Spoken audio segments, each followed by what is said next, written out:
ഞങ്ങൾ ഈ നടന്നു പോകുന്നത് രക്ഷക്കുട്ടിയെ ഒന്ന് കരയിപ്പിക്കാൻ വേണ്ടിയിട്ടാണ്. തലേ ദിവസം മുതൽ അവൾ ഭയങ്കര ത്രില്ലിലാണ്. 10 വയസ്സിൻ്റെ വാക്സിൻ എടുക്കാൻ വേണ്ടിയിട്ട് പോവുകയാണ്.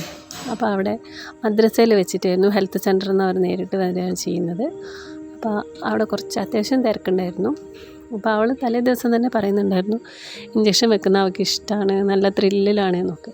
അപ്പോൾ ഞാൻ നേരിട്ട് കാണാമെന്ന് വെച്ച് വീഡിയോ എടുത്തതാണൊന്ന്. അപ്പോൾ അവളെ മുഖത്ത് പ്രത്യേകിച്ച് എക്സ്പ്രഷനൊന്നുമില്ല. കുറച്ച് മുന്നേ ഇഞ്ചക്ഷൻ ഓരോ കുട്ടികൾക്ക് വെക്കുന്നത് കണ്ടപ്പോൾ ചെറിയൊരു പേടിയൊക്കെ കണ്ടിട്ടുണ്ടായിരുന്നു. വലിയ സൂചിയാണോ വെക്കുക, ചെറിയ സൂചിയാണോ വെക്കുക എന്നൊക്കെ ചോദിച്ചെടുക്കുന്നുണ്ടായിരുന്നു എന്നോട്. അപ്പോൾ ഇഞ്ചക്ഷൻ വെക്കാൻ പോവാണ്. ആളുടെ മുഖത്ത് പ്രത്യേകിച്ച് എക്സ്പ്രഷനൊന്നും കാണുന്നില്ല. ഞാനൊരു കരച്ചിലൊക്കെ പ്രതീക്ഷിച്ചിട്ടുണ്ടായിരുന്നു, പക്ഷേ ഇതേ ചിരിക്കുന്നു.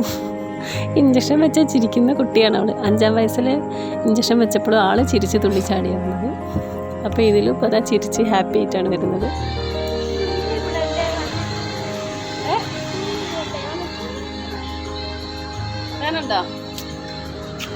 വേദനയൊന്നുമില്ല എന്നാ പറയുന്നത്. അങ്ങനെ ഞങ്ങൾ തിരികെ വീട്ടിലേക്ക് നടന്നു. അങ്ങനെ ഞങ്ങൾ എന്താ ഒരു ചേച്ചിയെ കണ്ടു. ആ ചേച്ചി കുട പിടിച്ചിട്ടാണ് അടിച്ചു വരുന്നത്. എന്താണെന്ന് വെച്ചാൽ അത്രയേറെ ചൂടാണ്, വെയിലിന് ഭയങ്കര ചൂടാണ്, ഒട്ടും കൊള്ളാൻ പറ്റില്ല. സൂര്യാഘാതമൊക്കെ ഏൽക്കുന്നില്ല, പല സ്ഥലത്ത് ന്യൂസിലൊക്കെ നമ്മൾ കാണുന്നുണ്ട്. അങ്ങനെ ഞങ്ങൾ ഇഞ്ചക്ഷൻ ചെയ്യാൻ പോകുന്ന വഴിക്ക് ചേച്ചിയെ കണ്ടിട്ടില്ലായിരുന്നു. അപ്പോൾ ചേച്ചി പറഞ്ഞു തിരികെ വരുമ്പോൾ നിങ്ങൾക്ക് മാങ്ങ തരാം.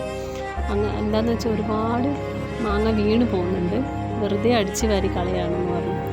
ആ ചേച്ചി ഇവിടെ അടിച്ച് വരാൻ വേണ്ടി വരുന്ന ചേച്ചിയാണ്.